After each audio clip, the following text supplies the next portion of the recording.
finally, the two have met back up. We have Tanjiro and Muzan seeing each other eye to eye, face to face, and it didn't go the way I really expected. Not gonna lie, I expected it kind of to be the opposite, where here we're gonna have Muzan just plow through them, no hesitation, try and kill them. Not even any way of like acknowledging them, just pretty much run through them, and pretty much like a person would on a plate of chicken nuggets, because that seems to be how Muzan really sees all these demon hunters at this point. And it I really liked the way that it was laid out, because it made me think really heavily about the two characters. But the chapter starts out, we have Ubuyashiki's, he's his son, and he's freaking out because he thinks he's failed now that Muzan is reawakened and a lot of the people that just died. And I really like that the thing in Kimetsu no Yaiba is that the fodder guys, even though they're fodder, they clearly, like, their loss is, it's still painful to these guys. Because a lot of the time when you have, like, just nameless characters dying, like, in reality, those characters, like, if you were in their world, those characters had a family, they had their own connections. We never found out about them as the readers, and, the main cast never probably interacted with them. But they still existed. And it is kind of weird when you see, like, for instance, I remember Naruto, like, Neji died in Naruto, he was really emotional, upset, but then you could have, like, just scores of nameless characters die, and it's like, gosh darn it, we better make sure that attack doesn't come hit us, holy shit. I don't know why I said gosh darn and then shit. Like, why would I censor, like, try and soften that and then immediately swear?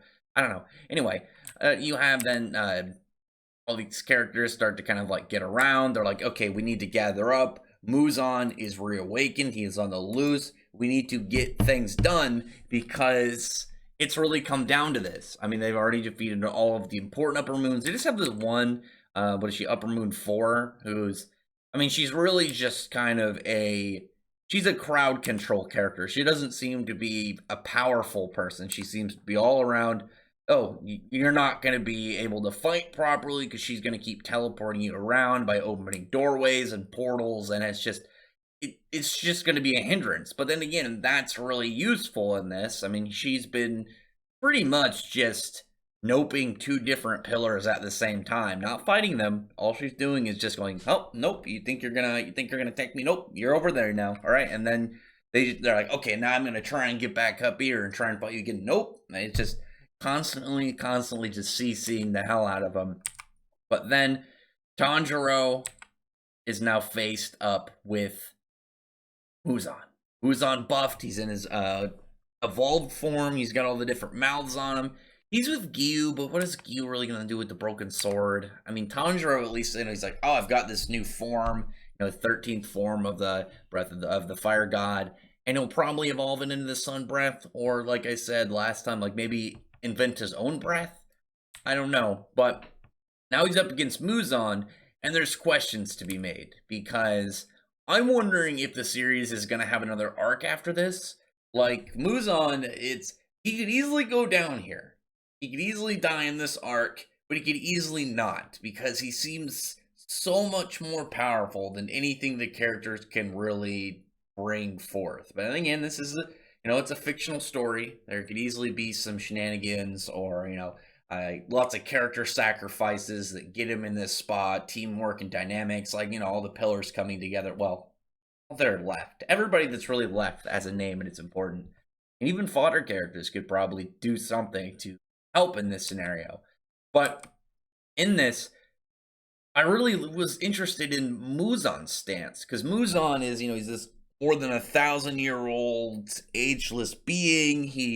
He's gotten past, like, he says, oh yeah, like, tasting food, I don't even taste things anymore. That sense is dulled on me. He just seems to be almost bored of humanity, it seems. Like, he's just like, it's not really a thing to me anymore. It seems below him, and not like a smug below him, just like the realization of, his stature versus their stature. And I really liked that aspect about him. So the thing about him is, where is he going to take this? Where is he going to take this position of his and move forward? Is he going to make new moons with this buffed version? Like, he could create new demons. I would like to see maybe he can force evolve them, maybe not to the same level as like his previous form, but like essentially like advance them up to upper moon level, like just a great aggressive buff. Because we already know his blood will make them stronger. So what is his blood or even just his straight abilities in this form gonna do to another demon? Like this is a whole new super Muzan. So I imagine this version would do much more if if some demon ended up ingesting his blood. What if he straight gives him a piece of him? Like, cuts a chunk out of his arm and, they eat it and they're just like, bam, upper moon, 6th level or something with no training, nothing. It's just a straight hyper buff. But when Muzan is talking to them, he's confused because he's saying like, how many times, like he said last chapter, how many times people have told me like, this is your final day, you fall here. He's just like, hundreds of people have told me that. It just seems like one of those speeches that people would always want to give when they think they're going to defeat Muzan. And here he is just like, I'm tired of it. It happens so much. People give me the speech day after day. Well, maybe day. Every encounter that he has, and they never win. It's dulled on me. He's just like, I've lost patience. I'm sick of you guys. You're always just talking about avenging your fallen loved ones, whether it be parents, your brothers and sisters, your children. You guys should just be alive. You should just live. You should just have your own life, move forward, and really just carry on. Like, no matter what you do, they're not going to come back to life. And like Tanjiro is just, he's beside himself on. It's like, how can you even say that? The concept of just forgetting about the people around him that have died because of this and been affected. And I like Muzan's description. He's like, just think of it as a natural disaster, because like it's not more complicated than that. Like volcanoes, rain, sickness, earthquakes. It's like, those end up killing people. You're not trying to seek revenge on volcanoes. A volcano doesn't erupt and, it'd be like if after Pompeii, like everybody's like, we need to go like level that volcano after what they did. My cousin was in Pompeii. But when he's talking about it, he's like, you don't have a grudge against natural disasters and effects of the world, so why have a grudge against the demons for doing what we naturally do? And I can imagine that. I imagine like, does some animal bear grudges against like their hunter? No, they just trying to get away from them. They don't want to deal with it, and then they just try and live if one of the other ones ended up getting eaten. Which, again, for him, I can understand his logic entirely, because he's looking at it from this kind of like if you were looking at it from like a video game perspective. Like if you were playing a game of like Age of Empires, some RTS game, and like, oh man, one of my villages got wiped out. Well, luckily, I still got these guys, so they can rebuild and continue onward, and we could try and figure out things from there. You're just looking at it from a logical standpoint. You're looking at it from the like overarching idea, almost like somebody viewing a story. But I mean, in his case, it's more of just he's a being above humanity. He's above mortals. He's not looking at it from a mortal's perspective. Whereas Tanjiro very much values life, because Muzan, he's as long as he doesn't die like the way that that's terrible the way. As long as he doesn't die, even though he's immortal, as long as he's not killed, well, he's not an immortal. He's pretty much ageless, and then has like high regeneration. As long as he doesn't have his his unaging ended by beheading and other means of killing demons in Kimetsu no Yaiba, then he'll live forever. He doesn't have that weight of life because he doesn't have to. He doesn't have to hold any of those kind of like ideas that like life is precious, because to him it's nothing. It's just, oh yeah, some of these things end up dying that I eat with, that I mess with, that I eat. Because again, people are just food to him. He doesn't have any form of semblance towards how humans think anymore.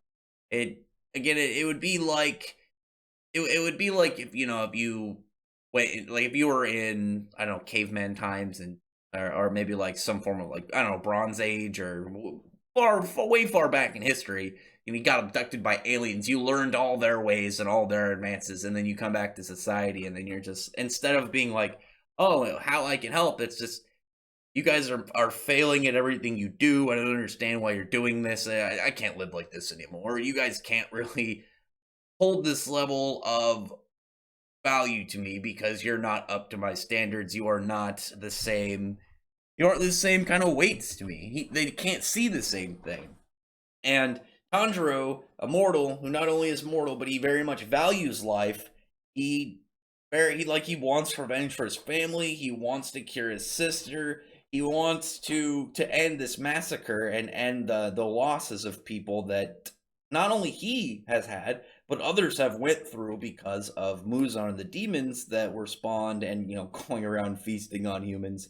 I'm thinking back on that, like, oh yeah, get abducted by aliens, learn future stuff, kind of like comparison. It wasn't a very good one. Regardless, you know what I mean. You have this person who is an unaging being who just looks at the overall kind of logic in things. It would be like, oh wow, like 30 people were just murdered. Well, that's crazy. That's so sad. Like, well, this many people die every day from, I don't know, cigarettes, and it's like, well, why would you care about that minuscule number if this thing is so much worse? It's like, if you look at it from a statistics standpoint or take out all emotion, then I could get you, but we aren't computers. We're people, and we have, you know, we're very emotional creatures, so obviously anybody that we hold emotional ties to gone like that, we're going to have a very emotional reaction. So I really want to see where this goes, because I figured it would be more like a cool-headed Tanjiro versus a like frenzying, ready to slaughter Muzan, but it's really reversed because we have Muzan who's just looking at it, just like, you guys are weird. You guys are the only reason why humans aren't just getting past, you know, the sad occurrence of having a demon hunt somebody close to you and feed upon them. And meanwhile, Tanjiro just seems like pissed off. He just has that almost berserker state. When you know a character is getting ready to fuck someone up, and he's just like, we cannot allow you to live anymore.